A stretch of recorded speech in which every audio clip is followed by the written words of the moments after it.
आता बातमी आहे मनोज जरांगे यांच्या संदर्भातली। वाल्मिक कराडच्या संदर्भात मनोज जरांगे यांचं ताजं वक्तव्य समोर आलंय।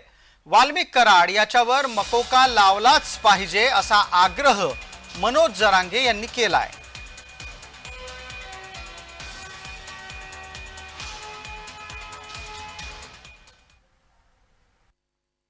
तपास चालू म्हणायचं आणि एकीकडून ते आरोपी पण सोडून द्यायचे आणि दुसरीकडून कुटुंबालाही सांगायचं की तपासात तो आढळून नाही आला मुख्यमंत्री आढळून नाही आला नाही।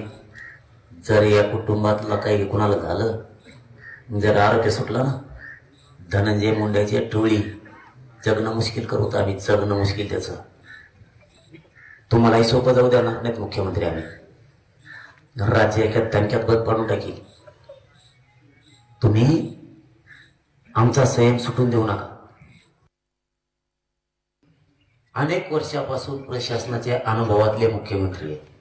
तुम्हाला जर एवढी गोष्ट कळत नसली की खंडणीमुळेच खून झाला, खंडणीतल्या आरोपीला सुद्धा 302 मध्ये घेऊन मोका लावला पाहिजे।